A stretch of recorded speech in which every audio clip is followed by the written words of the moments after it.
কুঞ্জপুরের রাতের আকাশ এখনো জমাট হয়ে আছে ছোট্ট শিশুর কান্নায়। শিবনারায়ণের মুখে কঠিন চিন্তার ভাঁজ। রাতের গভীর অন্ধকারে কে এসে এভাবে খুবলে খায় ছোট্ট শিশুর নরম কচি মাংস? কোনো হিংস্র সাপদ নাকি অন্য কেউ? বাতাসে যেন তেমনই কারোর গন্ধ পাচ্ছে শিবনারায়ণ।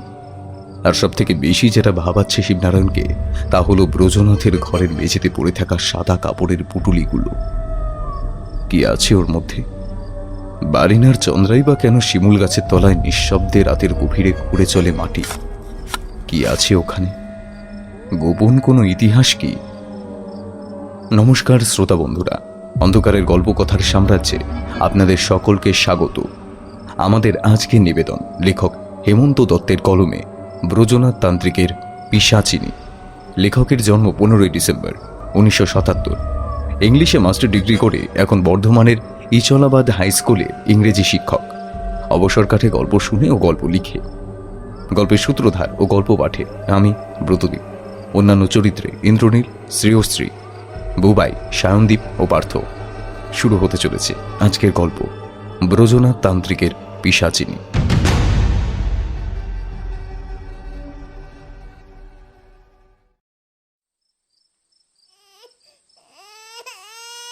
আবারও ছোট্ট শিশুর বুক ফাটা কান্নায় কেঁপে উঠল কুঞ্জপুরের আকাশ। নিস্তব্ধ রাত যেন খান খান হয়ে গেল সেই কান্নায়। যে বাড়ি থেকে ছোট্ট শিশুর কান্নাটা ভেসে আসছে সেই বাড়িসহ আশেপাশে বেশ কয়েকটা বাড়িতে আলো জ্বলে উঠল। হই হই চিৎকার করতে করতে বাড়িগুলো থেকে ছুটে এলো লোকজন। হাতে তাদের মোটা বাঁশের লাঠি আর বল্লম। কয়েকজনের হাতে ছোট হাত মশাল। মশালের লালচে আলোয় দেখা গেল তাদের মুখে আতঙ্ক আর ক্রোধ একসাথে মিশে আছে। উপস্থিত লোকগুলোর মধ্যে গায়ের মোড়ল শিবনারায়ণ চাটুর্যকেও দেখা যাচ্ছে। তার মুখ বেশ কিছুটা থমথমে। উত্তেজিত এবং আতঙ্কিত মানুষজন যে বাড়ি থেকে ছোট ছেলের কান্না ভেসে আসছে সেদিকে দৌড়ে গেল হই হই শব্দ করে। বাড়ির দরজার সামনে বাকি লোকগুলো স্থির হয়ে দাঁড়ালো। শিবনারায়ণ দরজা খুলে ঢুকলো ভিতরে, আর উঠোনে পা দিয়েই দৃশ্যটা দেখে বুকের ভেতরটা চুপসে গেল তার। একটা ছোট্ট শিশুর নিথর দেহ পড়ে আছে উঠোনে। শিশুটির ডান পায়ের গোড়ালি থেকে কেউ খুবলে খেয়ে নিয়েছে। সেখান থেকে তাজা লাল রক্ত স্রোতের মতো নামছে। শিশুটির মায়ের দু চোখের জলের ধারা নদীর স্রোতের মতো নামছে। এরকম ভয়ঙ্কর দৃশ্য দেখে সেও সম্ভবত পাথর হয়ে গেছে ভয় আর যন্ত্রণায়।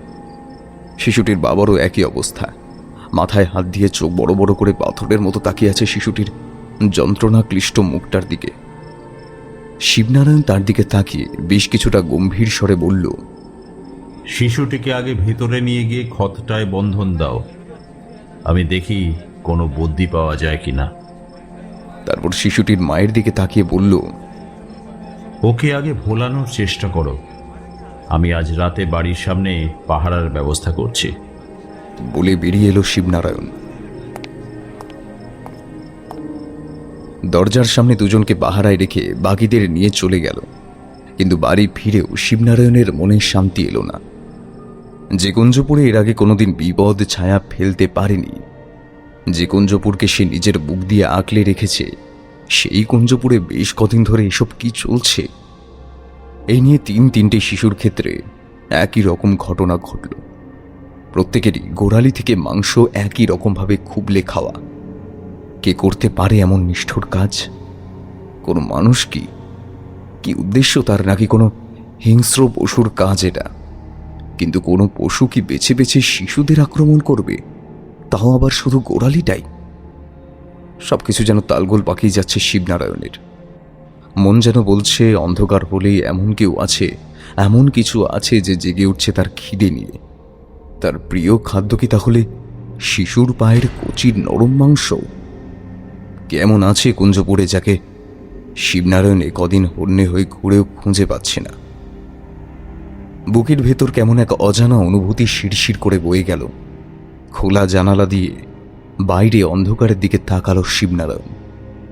মনের ভেতর বর্ষার ফলার মতো গেঁথে রইল একটাই প্রশ্ন, কে হতে চলেছে পরবর্তী খিদের শিকার?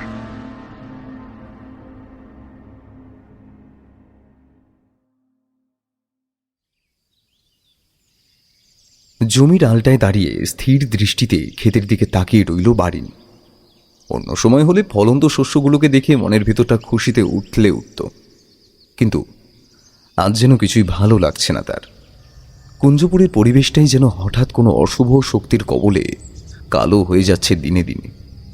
না হলে তিনটে শিশুর দেহ এভাবে, না, আর ভালো লাগছে না তার। হাসি খুশিতে উপচে পড়া এই কুঞ্জপুর হঠাৎই যেন কোনো কালা জাদুর কবলে পড়ে থমকে গেছে দারুণভাবে। গোটা গ্রাম একটা পরিবারের মতো ছিল, কিন্তু এই কদিনের সকলের যে কি হয়েছে, কেউ কারোর সাথে তেমনভাবে কথাই বলছে না।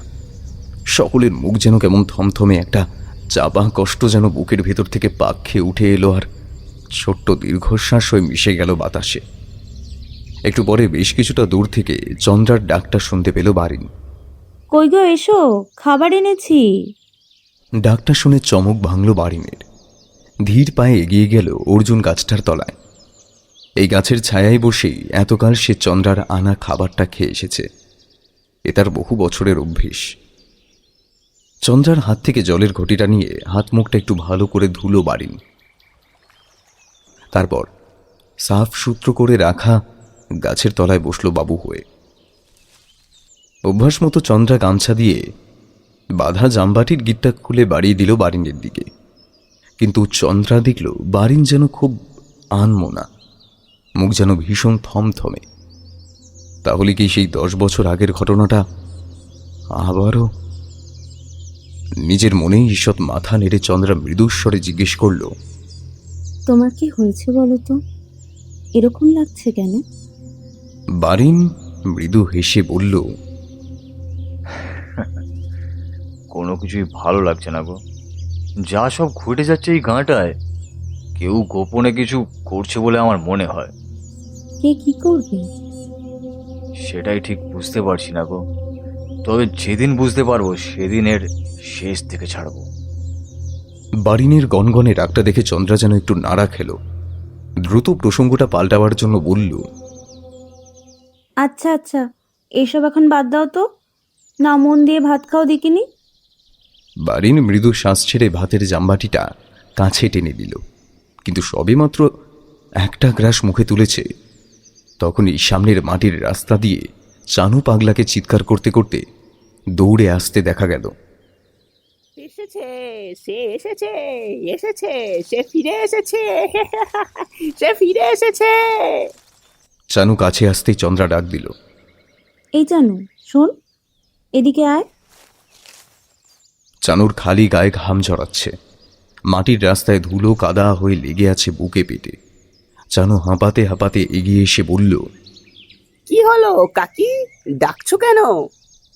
চন্দ্রা চানুর মুখের দিকে তাকিয়ে বলল, কে এসেছে রে? কার কথা বলছিস? চানু একই রকম হাঁপাতে হাঁপাতে বলল, ব্রজনাথ ফিরে এসেছে গো কাকি, বলেছিলাম না, বলেছিলাম না, সে সে সে ঠিক ফিরে আসবে, ঠিক ফিরে আসবে। সে সে সে সে ফিরে এসেছে কাকি, সে ফিরে এসেছে। বারিন হয়তো কিছুটা অন্যমনস্ক ছিল, তাই গম্ভীর স্বরে বলল, কোন ব্রজনাথ? কার কথা বলছিস তুই?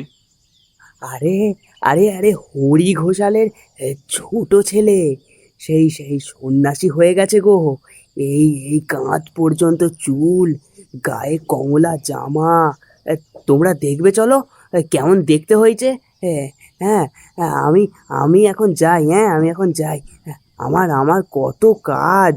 শিবুজাটাকে খবর দিতে হবে, ব্রজনাথ ফিরে এসেছে, ফিরে এসেছে, ফিরে এসেছে, ব্রজনাথ ফিরে এসেছে। বলতে বলতেই জানু আবারও মাটির রাস্তার ধুলো উড়িয়ে দৌড়ে অদৃশ্য হয়ে গেল গ্রামের দিকে। বারিন আবার ভাত খাওয়ায় মন দিল। চন্দ্রাও নিজের মনে একবার মাথা নেড়ে বারিনের খাবার দিকে তাকালো, আর সাথে সাথেই চিৎকার করে উঠল। আরে আরে, তোমার ভাতটা এরকম লাল হলো কি করে?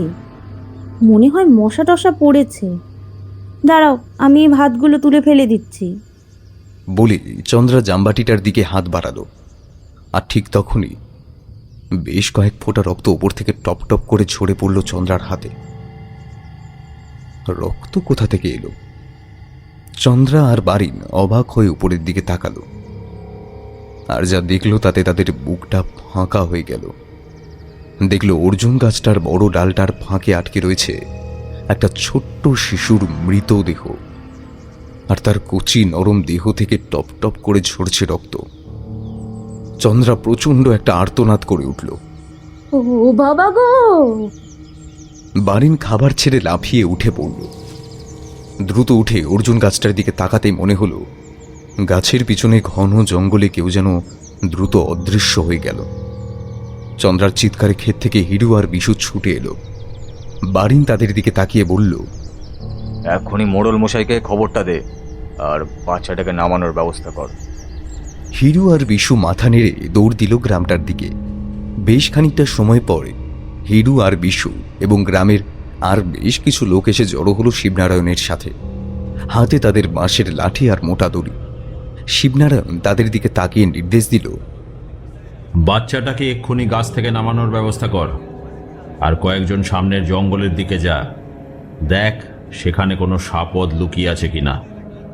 কয়েকজন নির্দেশ পেয়ে দৌড়ল লাঠি বল্লম নিয়ে সামনের জঙ্গলটার দিকে। দুজন অর্জুন গাছটায় উঠে নামিয়ে আনলো ছোট্ট শিশুর খুবলে খাওয়া নিথর দেহটাকে। দেহটা থেকে তখনও টপ টপ করে ঝরছে রক্ত। চন্দ্রার বিয়ে হয়েছে আজ প্রায় 12 বছর, কিন্তু এখনও তার কোলে কেউ আসেনি। যদিও 10 বছর আগে একবার ছোট্ট একটা ছোঁয়া পেতে গিয়েও পায়নি সে, আর সে কারণে এই ছোট্ট শিশুর নিথর দেহটা দেখে বুক ঠেলে কান্না উঠে এলো তার। বারিনের চোখের কোণেও চিকচিক করছে জল। জঙ্গলের দিকে যাওয়া লোকগুলো একটু পরে ব্যর্থ হয়ে ফিরে এলে শিবনারায়ণ বারিনের দিকে তাকিয়ে বলল, তুমি ওদের সাথে পাশাপাশি গাঁয়ে খবর পাঠাও, দেখো কোন গাঁয়ের শিশু এটা। দেখে তো মনে হচ্ছে আমাদের গাঁয়ের না, কে জানে কোন মায়ের কোল শূন্য হয়ে গেল। আর শোনো, যদি শিশুটির বাবা মা বা পরিবারের খোঁজ না পাও, তাহলে শিশুটিকে কবরের ব্যবস্থা করো। আমি কিছুক্ষণ পরে যাচ্ছি। সকলেই শিবনারায়ণের নির্দেশ মতো চলে গেলেও শিবনারায়ণ বিশাল অর্জুন গাছটার তলায় দাঁড়িয়ে রইল একদম একা। তার কপালে চিন্তার ভাঁজ স্পষ্ট। একবার চোখ তুলে অর্জুন গাছটার দিকে তাকালো, যে গাছটায় একটু আগেও শিশুর খুবলে খাওয়া দেহটা আটকে ছিল। মনের মধ্যে হাজারো প্রশ্নের মাকড়সা যেন জাল বুনতে চাইছে শিবনারায়ণের, কিন্তু সে জালের উল্টো দিকে ঠিক কি আছে, কে আছে, তা যেন সে কিছুতেই ধরতে পারছে না। ভারী একটা নিঃশ্বাস ফেলে ফেরার জন্য পা বাড়ালো শিবনারায়ণ, আর তখনই চোখ আটকে গেল সামনের জঙ্গলে দাঁড়িয়ে থাকা দীর্ঘদেহী মহিলাটির উপর। দ্রুত পায়ে চিবুক কঠিন করে এগিয়ে গেল শিবনারায়ণ জঙ্গলটার দিকে, আর সাথে সাথেই দীর্ঘদেহী মহিলাটি ভয়ঙ্কর একটা আওয়াজ ছেড়ে চোখের পলকে জঙ্গলের ভিতরে অদৃশ্য হয়ে গেল।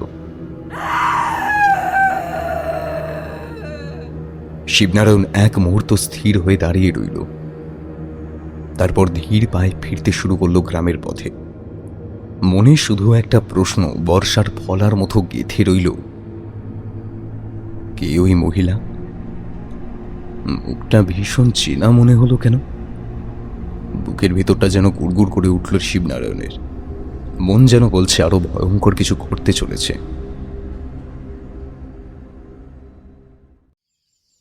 মাটির দাওয়ায় বসে তেলের বাটিটা নিয়ে কিছুটা আনমনে গায়ে তেল মাখছিল শিবনারায়ণ। কপালে চিন্তার ভাঁজ যেন তার মেলাচ্ছে না কিছুতেই। হঠাৎই খোলা দরজা দিয়ে প্রায় লাফাতে লাফাতে ঢুকে এলো চানু পাগলা। নিজের মনেই হাততালি দিতে দিতে বলল, ও জ্যাঠা জ্যাঠা, শুনেছ? সে এসে গেছে। বলেছিলাম না সে আসবে। সে এসে গেছে, সে এসে গেছে। শিবনারায়ণ তেলের বাটিটা হাতে তুলে আরও খানিকটা তেল হাতে করে তুলে নিয়ে জিজ্ঞেস করল, কে এসে গেছে? ব্রজনাথ গো, ব্রজনাথ। বলেছিলাম না সে আসবে। সে এসে গেছে, এসে গেছে সে। বলে আবারও হাততালি দিয়ে লাফাতে শুরু করলো চানু। কিন্তু ব্রজনাথ নামটা শুনেই শিবনারায়ণের হাতটা কেঁপে উঠল। তেলের বাটিটা সশব্দে পড়ে গেল মাটিতে। শিবনারায়ণের বুকের ভেতর যেন শিরশির করে কিছু একটা দৌড়ে গেল। চানু পাগলা উঠোন থেকে ছুটে এসে শিবনারায়ণের হাতটা ধরে টানতে টানতে বলল, ও জ্যাঠা জ্যাঠা, দেখবে চলো না, একবারটি দেখবে চলো ব্রজকে কেমন দেখতে হয়েছে। চলো না, এই এই কাঁধ পর্যন্ত চুল, কমলা রঙের জামা। চলো চলো চলো, একবার দেখে আসবে চলো। চানু নিজের মনে বলে চলল অনেক কিছুই, কিন্তু সেসব কথা শিবনারায়ণের কানে ঢুকতে পারল না। তার চোখে ভেসে উঠল 10 বছর আগের সেই ঝড়ঝল রাতের ব্রজনাথের কঠিন কঠোর মুখটা। কানে বাজতে লাগলো ব্রজনাথের ছুঁড়ে দেওয়া শেষ কথাগুলো। আবার আমি ফিরবো এই গাঁই, সেদিন অনেক হিসাব বুঝে নেব। দেখি সেদিন কি করে এই কুঞ্জপুরকে আপনি। চিন্তার ঘরে হারিয়ে গিয়েছিল শিবনারায়ণ। চানু পাগলার ঠেলা খেয়ে চমক ভাঙল। ও জ্যাঠা চলো গো, ব্রজকে দেখতে যাবে না? শিবনারায়ণ চানু পাগলার দিকে তাকিয়ে মৃদু স্বরে বলল, তুই এখন যা, আমি একটু পরে যাচ্ছি। বলে ধীর পায়ে এগিয়ে গেল স্নান ঘরের দিকে। যেতে যেতে শুনতে পেল বুকের ভেতর কেমন একটা সনসন বাতাস বইছে। বুঝল ভয়ঙ্কর ঝড় আসতে চলেছে।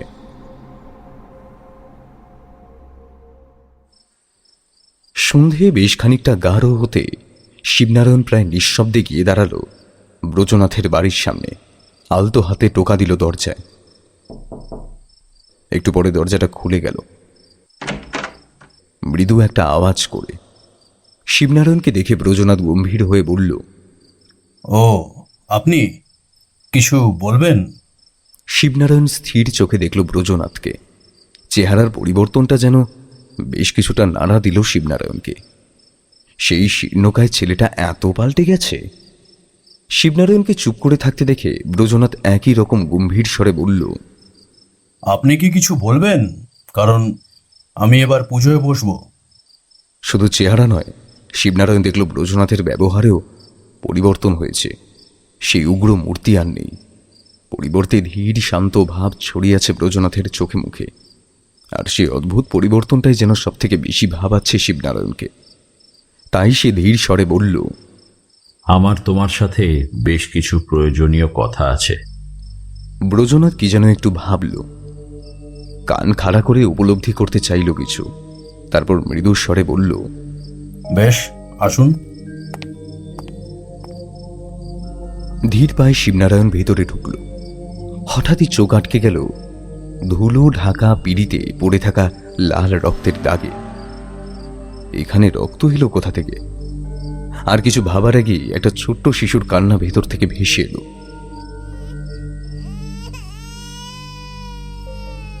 কিন্তু অতি দ্রুত যেন কেউ কান্না শিশুটির মুখ চাপা দিয়ে বন্ধ করে দিল। শিবনারায়ণ মনে মনে ভাবল, ব্রজনাথের আবারও কোনো সন্তান হয়েছে নাকি? তার মানে ব্রজনাথ তার গোটা পরিবার সহ এখানে থাকতে এসেছে। তাহলে তো কি হলো? স্থির চোখে শিবনারায়ণের দিকে তাকিয়ে বলল ব্রজনাথ। শিবনারায়ণ ব্রজনাথের ডাকে এগিয়ে গিয়ে ভিতরে ঢুকল। দেখল ছোট্ট মেঝেতে একটা আসন পাতা, তার সামনে একটা পুঁথি খোলা অবস্থায় পড়ে আছে। তার মানে ব্রজনাথ সত্যি সন্ন্যাসী হয়ে গেছে, তাই এরকম সবকিছুর পরিবর্তন। ব্রজনাথ আবারও দৃঢ় স্বরে বলল, কি দরকার যেন বলছিলেন? ব্রজনাথের প্রশ্নে শিবনারায়ণ একটু টান টান হয়ে দাঁড়ালো। তারপর বেশ কিছুটা কড়া স্বরে বলল, কি ব্যাপার, এতদিন পর ফিরে এলে যে? তা পুরনো হিসেব বুঝতে নাকি? ব্রজনাথের চোখটা যেন শিবনারায়ণের কথা শুনে ঈষৎ নড়ে উঠল। তারপর দৃঢ় স্বরে মৃদু হেসে বলল, না, সেসব আর মনে রাখতে চাই না আমি। পার্থিব জগতের এসব কাদা পাঁক থেকে বহুদিন আগেই আমি নিজেকে সরিয়ে নিয়েছি। আমার এখন একটাই লক্ষ্য, এই জগৎ ধরে বহুদূর পৌঁছে যাওয়া নিজের লক্ষ্যে। তবেই আমি থামব। ব্রজনাথের শেষ কথাগুলো যেন ছুরির ফলার মতো তার জিভের ডগা দিয়ে বের হয়ে এলো, কিন্তু শিবনারায়ণ সেটা ধরতে পারল না। পরিবর্তে ব্রজনাথের সন্ন্যাসের পথে অগ্রসর হওয়া যেন তার মনকে প্রশ্ন করল। তাই স্মিত হেসে বলল, বেশ বাবা, বেশ। তুমি তোমার লক্ষ্যে পৌঁছে যাও, এই আশীর্বাদ করি। কি দরকার আর পুরনো ঘটনা মনে রেখে? তা বাবা, তোমার স্ত্রী পুত্র কোথায়? ব্রজনাথ কোনো উত্তর দেবার আগেই ভাঙা জানলা দিয়ে দমকা একটা বাতাস এসে মাটির পিদিমটাকে নিভিয়ে দিল। চাপ চাপ অন্ধকারে ভরে গেল চারপাশ। শিবনারায়ণের ওই অন্ধকারে দাঁড়িয়ে মনে হলো আরো কেউ যেন ঘরটার মধ্যে আছে। তার উপস্থিতি স্পষ্ট অনুভব করছে সে। একটু পরে চাপা মৃদু একটা গর্জন কানে এলো শিবনারায়ণের। গর্জনটা যেন কেমন একটা আক্রোশের। শিবনারায়ণের বুকের ভেতরে হৃৎপিণ্ডটা যেন লাফিয়ে উঠল। ব্রজনাথ মৃদু স্বরে বলল, দাঁড়ান, পিদিমটা জ্বালাই। শিবনারায়ণ মাথা নেড়ে কিছু একটা বলতে যাচ্ছিল, আর ঠিক তখনই দেখল ঘন অন্ধকারে একজোড়া চোখ ধক ধক করছে। চিৎকার করে উঠল শিবনারায়ণ, কে ওখানে? ঠিক তখনই পিদিমটা জ্বলে উঠল। ব্রজনাথ সেটা ঠিক করে বসাতে বসাতে বলল, কি হলো? চিৎকার করলেন কেন? শিবনারায়ণ কাঁপা কাঁপা স্বরে বলল, কি কি কি ছিল ওখানে? কোথায়? ওই অন্ধকারে চোখ দুটো যেন আগুনের ভাঁটার মতো জ্বলছিল। ব্রজনাথ খোলা পুঁথিটা বন্ধ করতে করতে বলল, কোনো বিড়াল টিড়াল হবে বোধহয়। অন্ধকার বলে আপনার এরকম মনে হচ্ছে। বলেই ব্রজনাথ শিবনারায়ণের দিকে তাকিয়ে মৃদুস্বরে বলল, আমার যে পুজোয় বসার সময় হয়ে গেছে, আপনি এখন আসুন, পরে না হয়। শিবনারায়ণ বুঝতে পারছে ব্রজনাথ তাকে যেন তাড়িয়ে দিতে চাইছে, তাই ঈষৎ মাথা নেড়ে যাওয়ার জন্য পা বাড়ালো। তারপর হঠাৎ ঘুরে বলল, আচ্ছা, বললে না তো তোমার স্ত্রী পুত্র কোথায়? পুত্র তো আপনার কাছেই। মানে? না মানে, আপনি তো এ গায়ের মোড়ল, তাই আমরা সবাই তো আপনার চরণে। মৃদু হেসে বলল ব্রজনাথ। কিন্তু তোমার স্ত্রীকে দেখছি না তো। শিবনারায়ণের গলায় সন্দেহ স্পষ্ট। ব্রজনাথ মৃদু একটা শ্বাস ছেড়ে বলল, হ্যাঁ, তাহলে সত্যিটাই আপনাকে বলি। সেদিনের সেই ঝড় জলের রাতে আমার পুত্র মারা যায়। তার বেশ কয়েকদিন পরে আমি আমার স্ত্রীকে পরিত্যাগ করে সন্ন্যাস গ্রহণ করি। তাই আমাকে আর এই ধরনের প্রশ্ন করে বিব্রত করবেন না। বলেই ব্রজনাথ পুঁথিটা তুলে কুলুঙ্গিতে রাখা একটা মূর্তির দিকে এগিয়ে গেল। শিবনারায়ণ নিঃশব্দে একটা ঢোক গিলে বের হয়ে এলো ঘরের ভেতর থেকে। বাইরের দরজা দিয়ে বের হতে যাবে তখনই কানে তীরের মতো এসে লাগলো হাড় চেবানোর কর্মর একটা আওয়াজ। কেউ যেন মনের সুখে চিবিয়ে চলেছে কচি নরম কোনো হাড়। শব্দটা ঠিক করে বোঝার আগেই সামনের আকাশ চিরে করকর করে বিদ্যুৎ চমকে উঠল। ভুরু কিছুটা কুচকে আকাশের দিকে তাকালো শিবনারায়ণ। দেখল আকাশে ঘন কালো মেঘ জমেছে। বুঝলো ঝড় উঠবে, ভয়ঙ্কর ঝড়।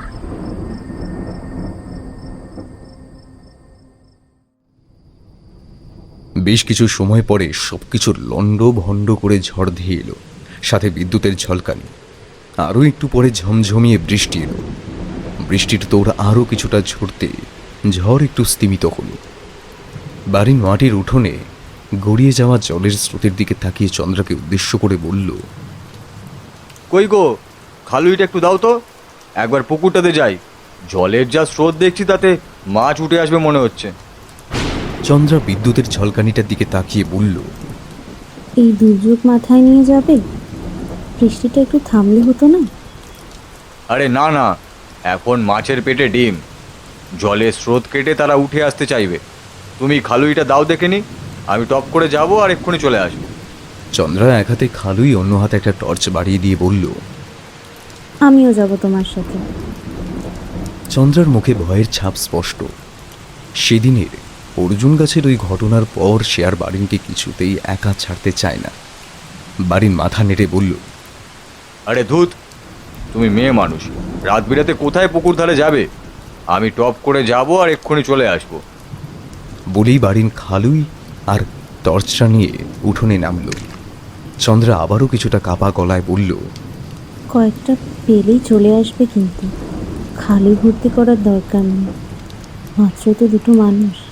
তুমি কিছুরই চিন্তা করবে না, শুধু দৌড়টায় আগলে দিয়ে নিশ্চিন্তে বসো দেখিনি, আমি যাব আর আসবো। বলতে বলতেই বাইরে চৌকাঠ পেরিয়ে অদৃশ্য হয়ে গেল বারিন। আকাশে কালো চাদর ছিঁড়ে কড়কড় করে আবারও একটা বাজ পড়ল। চন্দ্রার বুকটা কেঁপে উঠল থরথর করে সেই বাজের আওয়াজে। দাওয়ার কোণে পড়ে থাকা টৌকাটা তুলে মাথায় দিয়ে দরজায় আগলটা দিয়ে এলো, কিন্তু ফিরে এসেও নিশ্চিন্ত হতে পারল না সে। মন যেন ভীষণ কু গাইছে তার। সে প্রার্থনা করল, মানুষটা যেন ভালোই ভালোই ফিরে আসে, হে ঈশ্বর তুমি দেখো। বারিন পুকুর ধারে গিয়ে দেখল তার অনুমান মিথ্যে নয়। বাঁধ ভাঙা বৃষ্টির জল কাদা মাটি ধুয়ে স্রোতের মতো নামছে পুকুরে, আর স্রোতের বিপরীত মুখে উঠে আসছে বেশ কয়েকটা বড় সাইজের কই মাছ খলবল করে। টর্চের আলোয় কই মাছের খাড়া দাঁড়াগুলোকে করাতের মতো মনে হলো বারিনের। বারিন জানে খুব সাবধানে কই মাছের কানকো দুটো চেপে ধরে তুলতে হবে তাদের। একটু অসাবধান হলেই ওই করাতের মতো খাড়া দাঁত চিড়ে দেবে তার হাত। তাই খুব সাবধানে বেশ কয়েকটাকে ধরে কোমরে গোজা খালুইটাতে রাখলো বারিন। আর দু একটা পেলেই ফিরে যাবে সে। বৃষ্টির তোড়ে সে এখন কাক ভেজা। তাছাড়া চন্দ্রা ঘরে চিন্তা করছে। জলের আর একটা ধারার দিকে এগিয়ে যাওয়ার জন্য যেই পা বাড়ালো বারিন, কানে মৃদু এসে লাগলো ছোট্ট শিশুর কান্নার আওয়াজ। শিরদাঁড়া টান টান হয়ে গেল বারিনের। এরকম ভয়ঙ্কর বৃষ্টি বাদলার দিনে এই পুকুর ধারে এত অন্ধকারে শিশু এলো কোথা থেকে? টর্চের আলোটা ফেলল সামনে, পাশে, পিছনে, কিন্তু বৃষ্টির তীরের মতো ফোঁটা আর মাটিতে জলের কাদার মতো স্রোত ছাড়া আর কিছুই চোখে পড়ল না। মনের ভুল হবে হয়তো, কে জানে। অর্জুন গাছের ডালে ঝুলতে থাকা খুবলে খাওয়া শিশুর এই দেহটা হয়তো এখনো বুকে গেঁথে আছে। তাছাড়া বেওয়ারিশ ওই শিশুর দেহটাকে নিজে হাতে কবর দেওয়ার সময় যেন কোনো অচেনা অজানা শিশুর কান্না বুকের ভিতরে আছড়ে পড়েছিল বারিনের। বহু বছর আগেকার এক স্মৃতি টাটকা হয়ে উঠেছিল বুকের ভিতর। সেসবের জন্যই হয়তো এমন সব ভ্রমের সৃষ্টি করেছে। নিজের মনেই মাথা নেড়ে জলের দ্বিতীয় ধারাটার দিকে এগিয়ে গেল, আর তখনই আকাশ কাঁপিয়ে কর্কর শব্দে বিদ্যুৎ আছড়ে পড়ল। বিদ্যুতের সেই সাদা আলোয় বারিন যা দেখল তাতে তার মেরুদণ্ড দিয়ে ঠান্ডা জলের স্রোত বয়ে গেল। তার থেকে মাত্র হাত দূরে দাঁড়িয়ে একটা দীর্ঘদেহী নারী মূর্তি। গায়ে তার লাল কাপড় জড়ানো, চোখ দুটো ধকধক করে জ্বলছে, হাতে ধরা একটা ছোট্ট শিশু। মেয়েটার মুখটা যেন ভীষণ চেনা চেনা লাগছে। বারিন ওখানে স্থির হয়ে দাঁড়িয়ে ভিঁজতে লাগলো। বিদ্যুতের আলোটা মিলিয়ে যেতে জমাট অন্ধকারে ভরে গেল চারপাশ। শুধু অন্ধকারে প্রবল বৃষ্টি পড়েও বারিন দেখল দুটো চোখ আগুনের মতো জ্বলছে। টর্চের আলোটা অজান্তেই ঘুরে গেল সেদিকে, আর ভয়ঙ্কর দৃশ্যটা দেখে শরীরটা কেঁপে উঠল বারিনের। মহিলাটি এক হাতে শিশুর মুখটা চেপে ধরে কচাত করে একটা কামড় বসালো শিশুটির কচি নরম পায়ে, আর নিজেকে ধরে রাখতে পারল না বারিন। বাবা গো বলে দৌড় দিল। কোমরের খালুই ছিটকে পড়ে গেল পুকুর পাড়ে। এক নিঃশ্বাসে দৌড়ে বাড়ির কাছে পৌঁছে দরজায় আঘাত করলো সজোরে। চন্দ্রা, চন্দ্রা, দরজাটা খোলো। চন্দ্রা দরজা খুলে বারিনকে ওই অবস্থায় দেখে আঁতকে উঠল। এ কি কি হয়েছে তোমার? এইরকম করছো কেন? আর পারল না বারিন। বারিনের শরীরটা একবার মৃদু ঝাঁকুনি খেয়ে জ্ঞান হারিয়ে লুটিয়ে পড়ল চন্দ্রার গায়ে।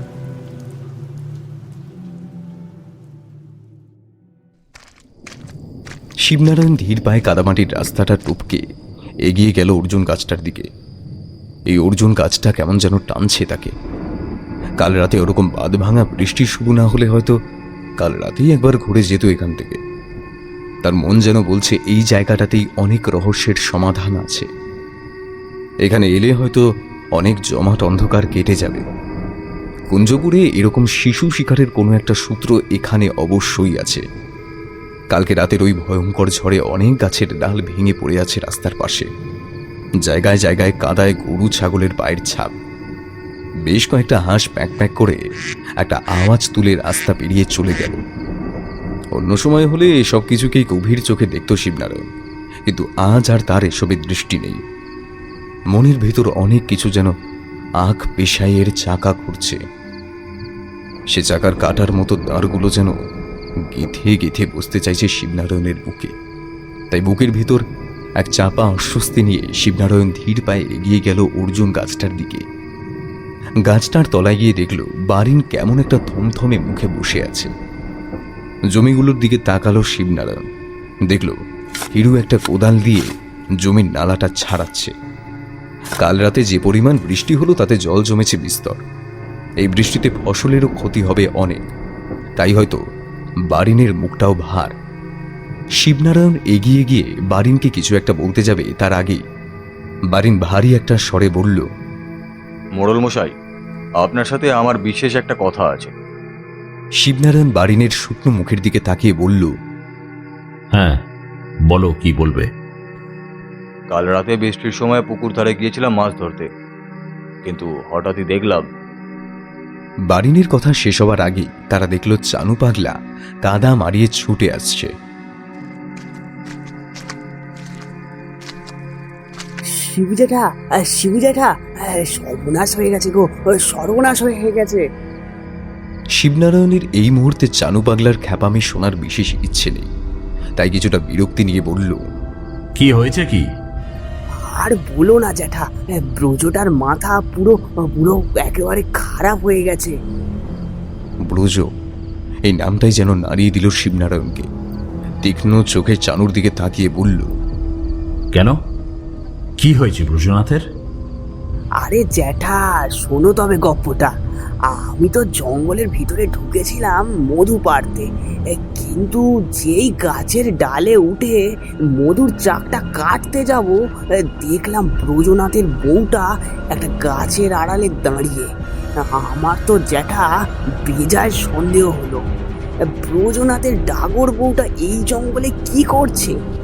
আমি চুপি চুপি গাছ থেকে নেমে সেদিকে এগিয়ে গেলাম, আর গিয়ে কি দেখলাম জানো? বারিন উত্তেজনায় উঠে পড়েছে। তার চোখের সামনে যেন কিছু একটা ধরা দিতে চাইছে, যে জিনিসটা কাল রাত থেকে ধরার জন্য ছটফট করছে সে। শিবনারায়ণও বেশ খানিকটা আগ্রহ নিয়ে বলল, কি দেখলি?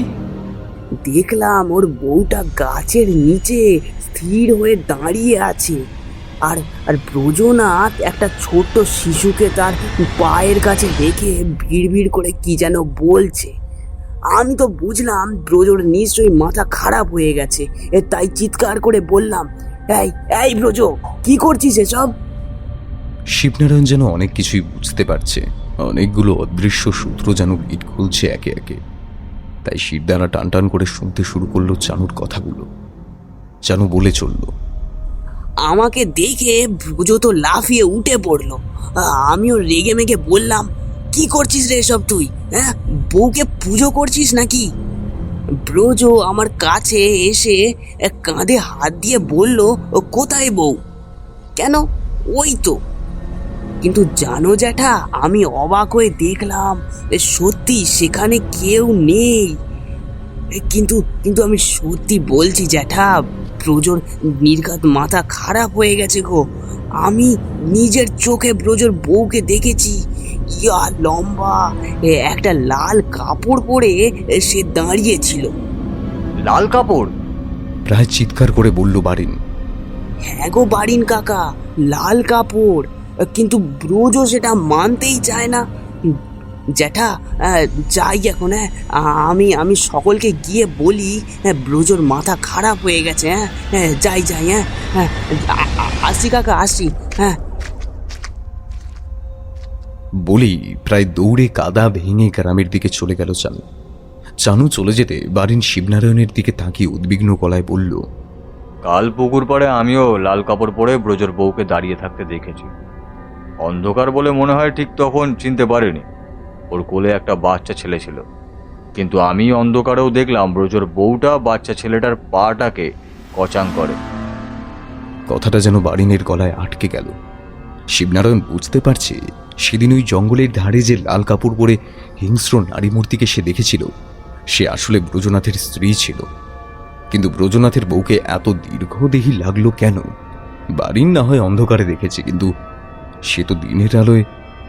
তাছাড়া ব্রজনাথই বা স্ত্রীর কথা এড়িয়ে যেতে চাইছে কেন? কিছু তো একটা গোলমাল আছে। হঠাৎ মাথায় একটা চিন্তা আসতেই হঠাৎ করে উঠে পড়ে বারিনকে গম্ভীর স্বরে বলল, বারিন, তুমি হিরু, বিশু আর যাদের যাদের পাবে তাদেরকে নিয়ে এক্ষুনি ব্রজের বাড়িতে গিয়ে হাজির হও। আর সবাই লাঠি বর্ষা যে যা পারে যেন সঙ্গে নিয়ে আসে।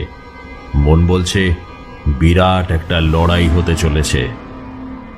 বলতেই শিবনারায়ণ কাদা জল ভর্তি রাস্তায় ছপ ছপ শব্দ তুলে চোখে নিমেষে গ্রামের দিকে অদৃশ্য হয়ে গেল। যতটা দ্রুত সম্ভব হিরু, বিশু আরও বেশ কয়েকজনকে নিয়ে বারিন হাজির হলো ব্রজনাথের বাড়ির সামনে। তারা উপস্থিত হয়ে দেখল শিবনারায়ণ আগে থেকেই হাজির হয়েছে। শিবনারায়ণের চিবুক কঠিন, চোখে আগুনের ফুলকি। সকলে মিলে একসাথে ঝড়ের বেগে ঢুকল ব্রজনাথের বাড়িতে। কাদা ভর্তি উঠোনে পড়ে আছে গাছের ডাল আর পাতা। সেখানে দাঁড়িয়ে শিবনারায়ণ গলা উঁচিয়ে ডাক দিল, ব্রজনাথ, ব্রজনাথ। সে ডাক শূন্যে বাতাসে মিলিয়ে গেল, কিন্তু কোনো প্রত্যুত্তর এলো না। শিবনারায়ণ এক মুহূর্ত কি যেন ভাবল, তারপর ধীর পায়ে ঢুকল ব্রজনাথের ঘরটার ভিতরে। ঘরটায় এই দিনের বেলাতেও জমাট অন্ধকার। চোখ সওয়াতে একটু সময় লাগলো শিবনারায়ণের। আধো আলোতে শিবনারায়ণ ঘরটা ভালো করে দেখল। বিছানাটা একই রকম আছে, শুধু কালকের সেই পুঁথিটা নেই। বের হওয়ার জন্য পা বাড়াতে গিয়ে চোখ আটকে গেল সামনের কুলুঙ্গিতে রাখা মূর্তিটাতে। কাল ব্রজ এটাকেই পুজো করার জন্য ছটফট করছিল না? কিন্তু এ তো কোনো সাধারণ দেবদেবীর মূর্তি না। কি এটা? কালো পাথরে খোদাই মূর্তিটাকে তীক্ষ্ণ চোখে আরও একবার দেখে বাইরে বের হলো শিবনারায়ণ। তারপর বাড়িনির দিকে তাকিয়ে বলল, তুমি ওদের নিয়ে গোটা জঙ্গল খুঁজে দেখো, কোথাও ব্রজনাথকে খুঁজে পাও কিনা। আচ্ছা মোড়ল মশাই। বলেই বাড়িন বাকিদের নিয়ে বেরিয়ে গেল। শিবনারায়ণ আবার ধীর পায়ে ঘরটার ভিতরে ঢুকল, তবে এবার পাশের ছোট্ট ঘরটায়। এখানে অন্ধকার আরও বেশি ঘন। প্রায় ভেঙে পড়া মাটির দেওয়ালের ঘোলঘুলে দিয়ে সূর্যের আলোর রেখা ঘরের ভিতরে ঢুকেছে। সেটাতে চোখ সরিয়ে নিয়ে শিবনারায়ণ দেখল মেঝেতে বেশ কয়েকটা সাদা পুটুলির মতো জিনিস পড়ে আছে, আন্দাজ ৬-৭টা। কি এগুলো? এভাবে মেঝেতে পড়েই বা কেন? কৌতূহল নিয়ে এগিয়ে গেল শিবনারায়ণ। একটার গেট খুলল আলতো হাতে। একটা ঝাঁঝালো গন্ধ নাকে এসে লাগলো শিবনারায়ণের। আর খুলতেই যা দেখল তাতে তার বুকটা ফাঁকা হয়ে গেল। পেটের ভেতর থেকে যেন কিছু উগড়ে আসতে চাইল। শিবনারায়ণ দ্রুত হাতে খুলে ফেলল দ্বিতীয় পুটলিটা। কি ভীষণ ভয়ঙ্কর! পরপর আরও কয়েকটা পুটুলি খুলে শিবনারায়ণ দেখল প্রত্যেকটাতেই একইভাবে শায়িত ছোট্ট শিশুর দেহগুলো। পায়ের গোড়ালি থেকে মাংসকেও খুবলে খেয়ে নিয়েছে। ছোট্ট শিশুর দেহগুলোকে দেখে শিবনারায়ণের চিবুক কঠিন হয়ে উঠল। ব্রজনাথ এই শিশুগুলোকে এভাবে নিষ্ঠুর হাতে হত্যা কেন করল? গোড়ালি থেকে মাংসই বা এভাবে খুবলে খাওয়া কেন? কোন বাবা মায়ের কোল শূন্য করে দিয়েছে ব্রজনাথ এভাবে? কিন্তু ব্রজনাথ কি একাই নাকি তার স্ত্রীও যুক্ত এতে? একজন মা কিভাবে এত নিষ্ঠুর হতে পারে? শিবনারায়ণের চোখ দুটো ধক করে জ্বলে উঠল। মনে মনে প্রতিজ্ঞা করল যত দ্রুত সম্ভব এর প্রতিকার করবে। আর কোনো মায়ের বুকে এভাবে খালি হয়ে যেতে দেবে না। দ্রুত হাতে পুটুলিগুলো বাঁধতে শুরু করল শিবনারায়ণ। এখন বুঝতে পারছে ঝাঁঝালো গন্ধটা কিসের। এটা কোনো ভেষজ যেটা প্রত্যেকটা শিশুর গায়ে মাখানো। আর এই কারণেই শিশুগুলোর দেহগুলোতে এখনো পচন ধরেনি। মনে হচ্ছে যেন পুটুলির মধ্যে ঘুমোচ্ছে তারা। বাঁধনগুলো ফের আটকে দরজাটায় আলতো হাতে ভেজিয়ে বাইরে বেরিয়ে এসে দাঁড়ালো শিবনারায়ণ। তারপর পাশের ঘরটায় ঢুকে কুলুঙ্গি থেকে তুলে নিল কালো পাথরের খোদাই করা মূর্তি। শিবনারায়ণের ঠোঁটের কোণে এক রহস্যময় হাসি খেলে গেল। বিড়বিড় করে বলল, তোকে আমার কাছে আসতেই হবে। লম্পোর আলোটা আরও খানিকটা মৃদু করে পিড়িতে এসে বসল শিবনারায়ণ। সন্ধ্যাবেলায় বারিনকে ডেকে পাঠিয়েছিল একবার। 3 ক্রোশ দূরে ব্রজনাথের শ্বশুর বাড়িতে বিশেষ একটা খবর জোগাড় করতে পাঠিয়েছিল তাকে। বেশ কিছুক্ষণ আগে বারিন এসে খবরটা দিয়ে গেছে। শিবনারায়ণ বুঝতে পারছে যে সে যা অনুমান করেছে তা সত্যিই হতে চলেছে, কিন্তু সে এ গায়ের মোড়ল, তাই বড় কিছু করার আগে সব দিকে আঁটোসাঁটো করে নামতে হবে। শিবনারায়ণ কালো পাথরের মূর্তিটাকে দৃঢ় মুষ্টিতে ধরে তাকালো আলো ছায়া ঢাকা মাটির উঠোনটার দিকে। সে নিশ্চিত তাকে আসতেই হবে। তার ভ্রমরা এখন শিবনারায়ণের কাছে বাধা। একটু পরেই পাঁচিল টপকে মাটির উঠোনে চুপ করে নামলো এক ছায়ামূর্তি। একবার চারিদিকে তাকিয়ে সেই ছায়ামূর্তি ধীর পায়ে এগিয়ে এলো। আর কিছুটা এগিয়ে আসতে শিবনারায়ণ লম্ফোর আলোটা উস্কে দিয়ে গুরুগম্ভীর স্বরে বলে উঠল, তুমি মনে হয় এটার খোঁজে এসেছো ব্রজনাথ। কালো পাথরের মূর্তিটাকে দেখেই ব্রজনাথের চোখ দুটো দপ করে জ্বলে উঠল। আজ মুখে আর সেই শান্ত সৌম্য ভাব নেই, পরিবর্তে চাপা এক আক্রোশ খেলে যাচ্ছে চোখে মুখে। ব্রজনাথ গড়গড়ে একটা গলায় বলল, ওটা আমাকে দিয়ে দিন। ওটাকে রাখার ক্ষমতা আপনার নেই। দেব, তার আগে বলো, ওই নিষ্পাপ শিশুগুলো কি দোষ করেছে যে তাদের এই পরিণতি? দোষ? আজ আমার দোষ খুঁজছেন? কি দোষ ছিল আমার? একজন বিধবাকে বিয়ে করেছিলাম, সেটাই দোষ ছিল। বিধবাকে বিয়ে করা আমাদের গ্রামে এখনো সামাজিক বলে মনে করা হয় না ব্রজ। তাছাড়া তার একটা 9 মাসের সন্তান ছিল।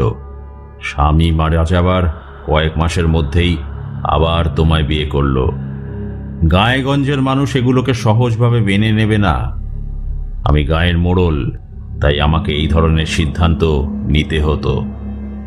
গায়ের মোড়ল বলে একটা 9 মাসের শিশুকে নিয়ে ওরকম ঝড় জলের রাতে আমাদের চলে যেতে বাধ্য করলেন।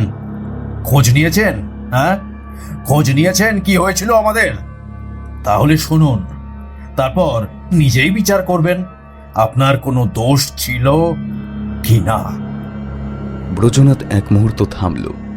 শিবনারায়ণ দেখল ব্রজনাথের চোখ দুটো যেন চরম আক্রোশে আর ক্ষোভে ধক ধক করে চলছে। তবু শিবনারায়ণ নিজেকে স্থির করে শুনতে চাইল ব্রজনাথের কথাগুলো। ব্রজনাথ বলতে শুরু করল,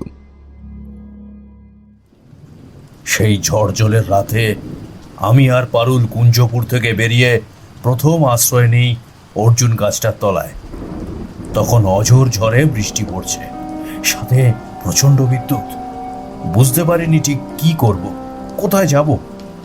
পারুলের শরীরটাও যে বেশি দূর যেতে পারবে না তা স্পষ্ট বুঝতে পারছিলাম।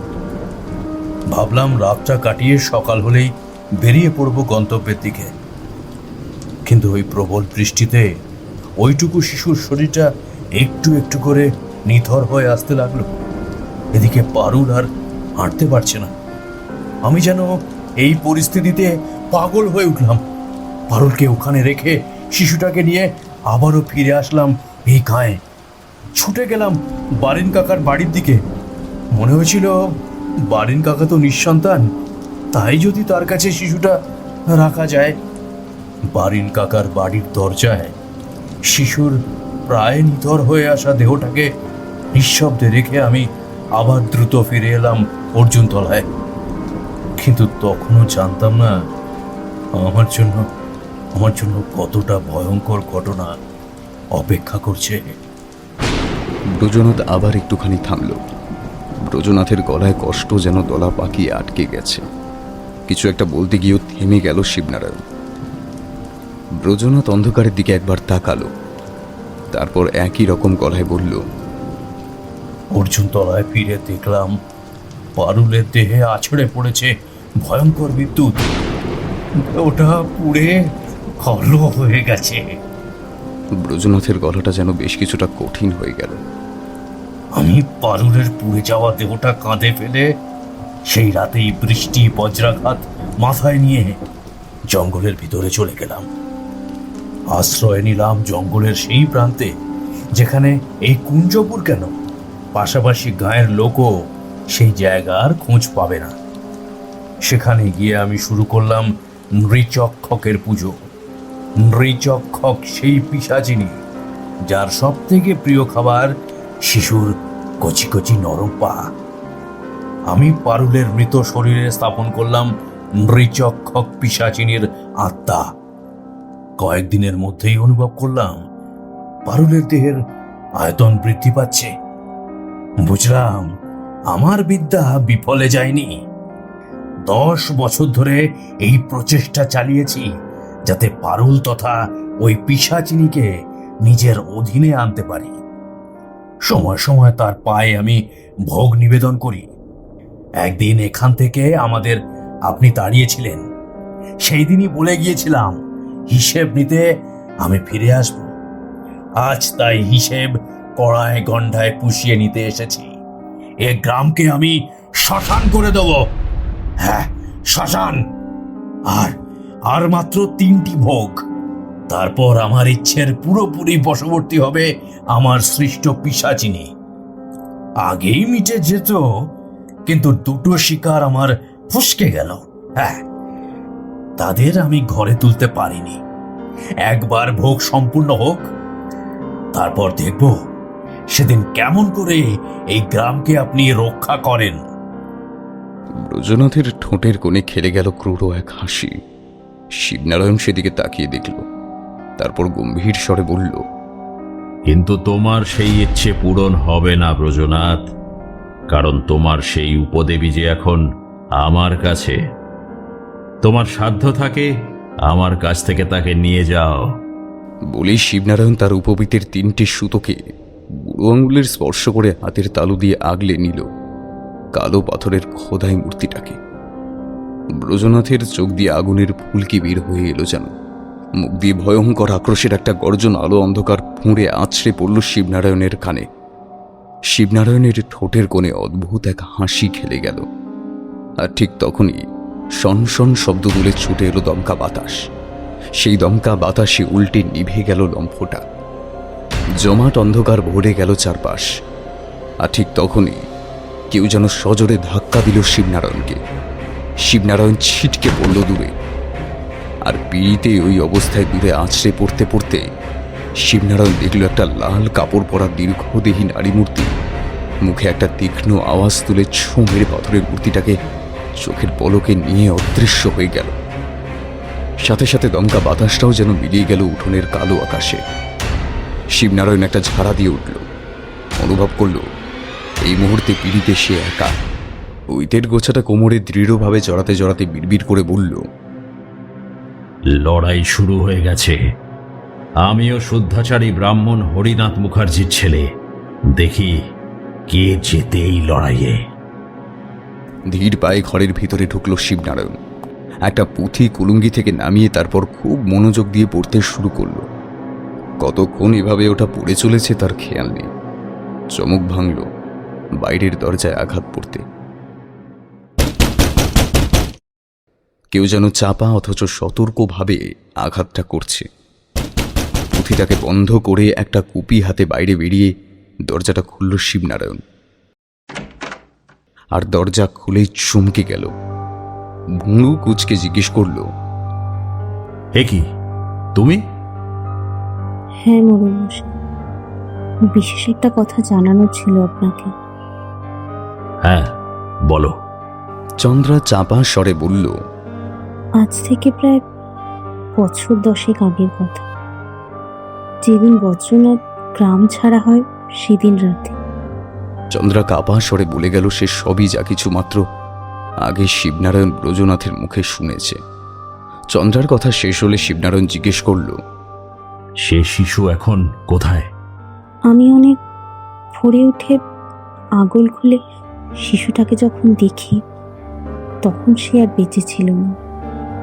আমরাও ভয় পেয়ে যাই। তাই কাউকে কিছু না জানিয়ে তখনই ওই অর্জুন গাছটার পেছনে কবর দিয়ে আসি। ভেবেছিলাম কদিন কথাটা কাউকে বলবো না, কিন্তু এখন আমাদের মনে হচ্ছে এখানে যা ঘটছে তার কারণ আবার সেটা নয় তো, তাই এত রাতে আপনাকে জানাতে এলাম। শিবনারায়ণের যেন অনেক কিছুই হঠাৎই স্পষ্ট হয়ে উঠল। এক ঝটকা উৎফুল্ল নিয়ে বলল, আচ্ছা, বারিন কি তোমার সাথে এসেছে? হ্যাঁ, আপনার ভয়ে কিছুটা দূরে দাঁড়িয়ে আছে। মৃদু স্বরে বলল চন্দ্রা। এক্ষুনি তাকে ডেকে আনো, হাতে সময় নেই।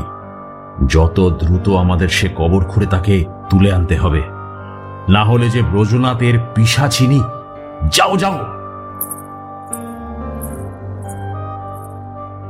চন্দ্রা দ্রুত চলে গেলে শিবনারায়ণ ঘরের ভেতর থেকে আসা আলোর সরল রেখাটার দিকে তাকালো। তারপরও ইষ্ট দেবতার উদ্দেশ্যে প্রণাম জানিয়ে বলল, ঠাকুর, আমি যেন পারি এই গ্রামকে ভয়ঙ্কর নিষ্ঠুর তান্ত্রিক আর তার পিশাচিনীর হাত থেকে রক্ষা করতে পারি। তুমি দেখো ঠাকুর, তুমি দেখো, তুমি দেখো।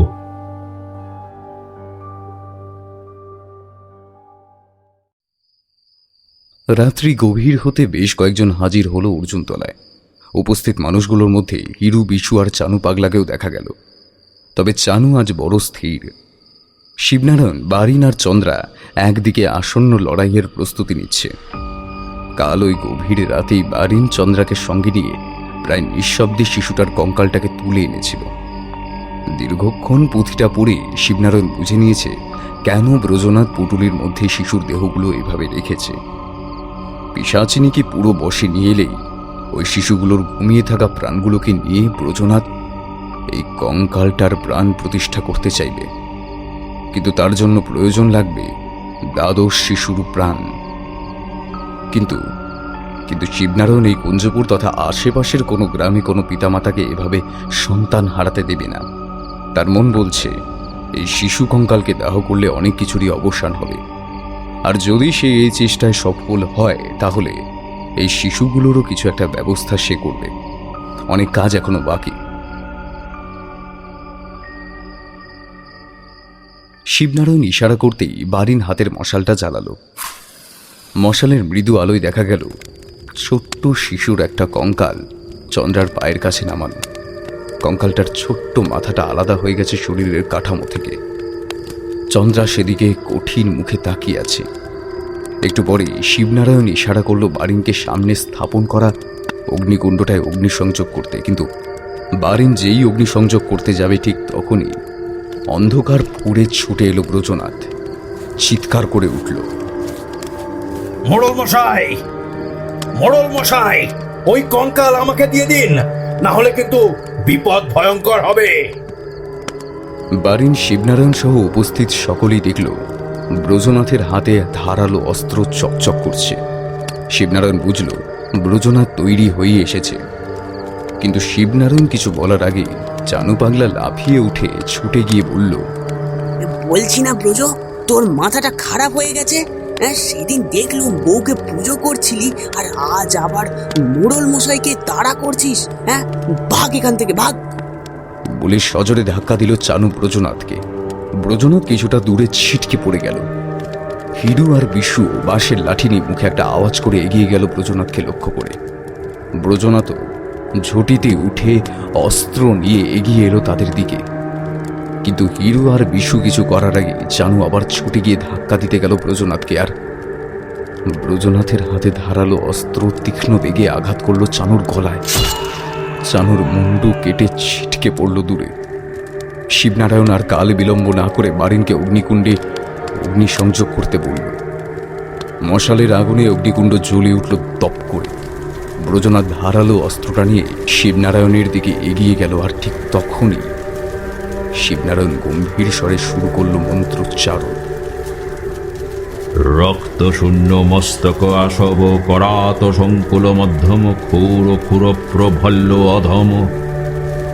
ব্রজনাথের দেহে আসা মূর্তিটা যেন থমকে গেল সেই মন্ত্রোচ্চারণে। ব্রজনাথ আগুন জ্বলা দৃষ্টি নিয়ে তাকালো শিবনারায়ণের দিকে। শিবনারায়ণ ইশারা করল চন্দ্রাকে শিশু কঙ্কালটিকে অগ্নিকুণ্ডে দেওয়ার জন্য। চন্দ্রা কঙ্কালটা দুই হাতে জড়িয়ে ধরে অগ্নিকুণ্ডের দিকে এগিয়ে গেল। আর ঠিক তখনই সামনের জঙ্গল তোলপাড় করে ছুটে এলো ব্রজনাথের পিশাচিনী। লাল কাপড় যেন অগ্নিকুণ্ডের আগুনে লাল আগুনের গোলা বলে মনে হচ্ছে। দীর্ঘদেহী নারী মূর্তিটা ভয়ঙ্কর আওয়াজ করে এগিয়ে এলো, আর কেউ কিছু বোঝার আগেই তীব্র বেগে আরো কিছুটা এগিয়ে এসে তীক্ষ্ণ নখরযুক্ত আঙুলগুলো দিয়ে টিপে ধরল চন্দ্রার গলা। চন্দ্রার মুখ দিয়ে চাপা গুননির একটা আওয়াজ বের হলো। চোখ দুটো যেন ছিটকে বের হয়ে আসতে চাইল কোটর থেকে। নারী মূর্তি যেই কঙ্কালটার দিকে অপর হাতটা বাড়ালো, বারিন তখনই মুখে একটা আওয়াজ করে হাতে ধরা মশালটা তীব্র বেগে ছুড়ে দিল নারী মূর্তিটাকে লক্ষ্য করে। তার মশালের আগুনে দাউ দাউ করে জ্বলে উঠল দীর্ঘদেহী নারী মূর্তি। সাথে সেই তীব্র আগুনে পড়তে শুরু করলো সে পিশাচিনী। চন্দ্রার অবশ হয়ে আসা শরীরটা খক করে একটা আওয়াজ তুলে পড়ে গেল মাটিতে। দীর্ঘদেহী সেই নারী মূর্তি ভয়ঙ্কর আওয়াজ তুলতে তুলতে একটু একটু করে পুড়ে ছাই হয়ে গেল, আর ছোট্ট শিশুর কঙ্কালটাও ছাই হয়ে গেল তার সাথে। এতক্ষণ ব্রজনাথ যেন পাথর হয়ে দাঁড়িয়েছিল, কিন্তু এখন সম্বিত ফিরে পেয়ে মুখে একটা আওয়াজ তুলে তেড়ে এলো বারিনকে লক্ষ্য করে। আর ঠিক তখনই হিরু আর বিশুর জোড়া লাঠি একসাথে আঘাত করল ব্রজনাথের মাথায়, আর ব্রজনাথের মাথাটা তরমুজ ফাটার মতো ফেটে চৌচির হয়ে গেল। দেহটা সশব্দে পড়ে গেল মাটিতে। রক্ত স্রোতের মতো বয়ে গেল অর্জুনতলার মাটি বেয়ে। শিবনারায়ণ আসন ছেড়ে উঠে পড়ল। দেখল কুঞ্জপুর থেকে বেশ কিছু আলোর রেখা হই হই আওয়াজ তুলে সেদিকে ছুটে আসছে। গ্রামের মেঠো রাস্তা ধরে শিবনারায়ণ ধীর পায়ে এগিয়ে চলল।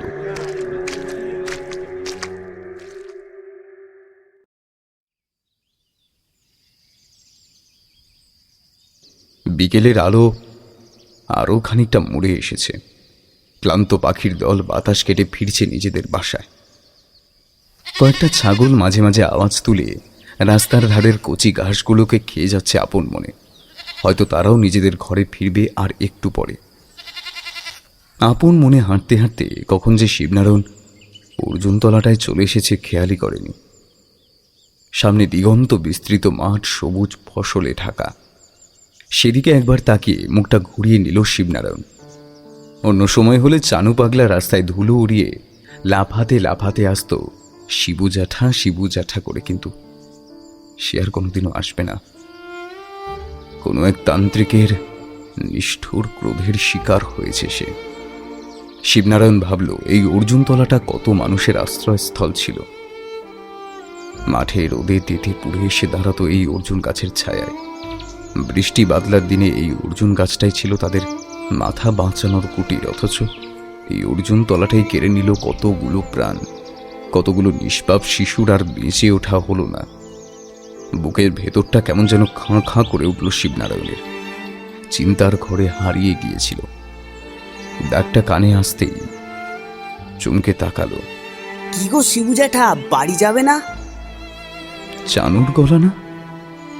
বিকেল মোড়ে যাওয়া আলোয় দেখল শিবনারায়ণ রাস্তার মেঠো ধুলোয় চানু দাঁড়িয়ে। প্রায় দৌড়ে গেল সেদিকে শিবনারায়ণ। কিরে চানু, তুই? বলে ডাকতে গিয়েও থেমে গেল হিরুকে দেখে। শুকনো একটা হাসি দিয়ে বলল, হ্যাঁ রে, ফিরতে তো হবেই, সময় হয়ে গেল যে।